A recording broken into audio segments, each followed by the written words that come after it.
Hi guys, I'm Raval. Welcome to another Photoshop tutorial. Today we're going to be learning how we can cut out hair from a background. So if we take a look at our project view, we have the original image. Always remember to keep it back up, guys. Duplicate it and keep a cutout layer, and that's the layer we're going to be working on in this tutorial. I have a red background layer, and that's just to make it easier for me to see if I am really cutting out the gray. You'll see that in action a bit later.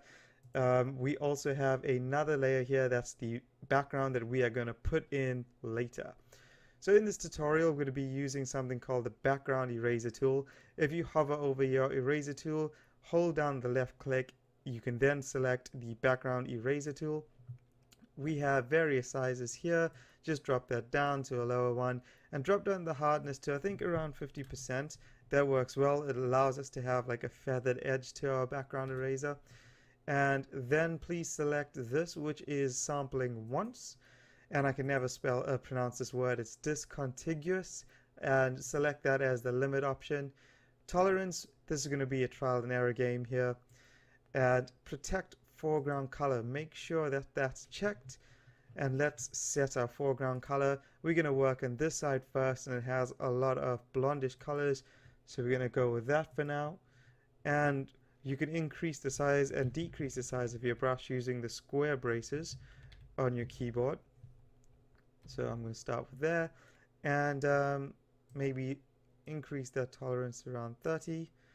And let's see, let's go to our cutout layer, and yep, that seems to work pretty well. A lot of the gray seem to be removed except down there.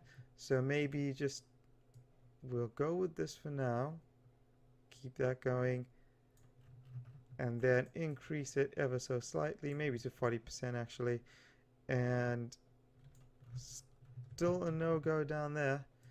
Just increase it more. That's what I'm saying. It does take a lot of trial and error, guys. Play around. It just really depends on your image, what the tolerance should be. And also you can play around with changing your foreground color, because that seems to help quite a lot too. So maybe let's reduce it to maybe around 35, 36. And try that again. See, the problem is that whenever you have a model who's done a photo shoot, the background color tends to reflect off the lights and go into their hair.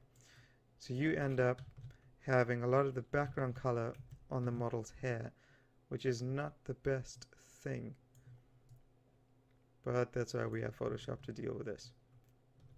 Okay, so let's go to the left side now. And let's try up here. Okay, that looks alright, not too bad.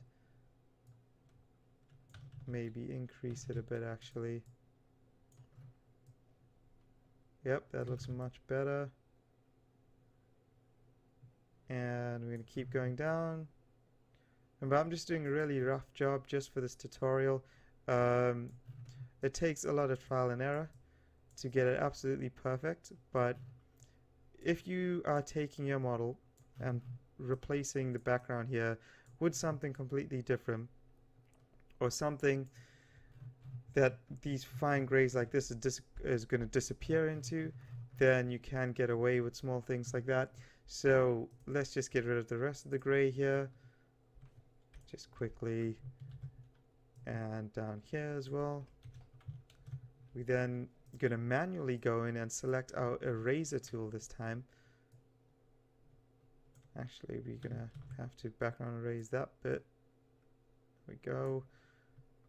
Back to our eraser tool.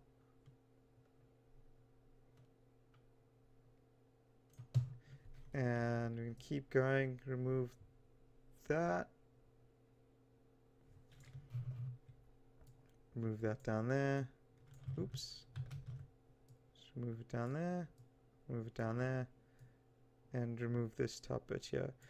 You might want to go in and inspect it. As you can see here, the background eraser tool doesn't actually take out all the grays in certain instances. So you may just want to go in and manually take out some of these things just to neaten up, can just use your standard eraser for it.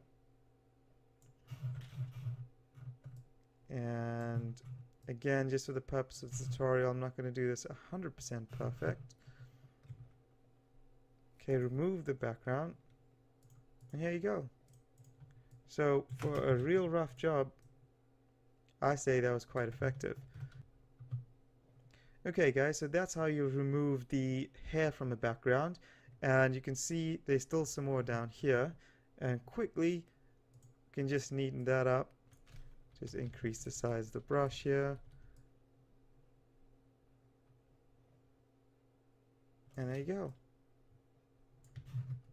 So I hope that helps you guys a lot. Just remember, this was just for the purpose of the tutorial. You may have to go in and do a little manual work like you saw just to get your images absolutely perfect.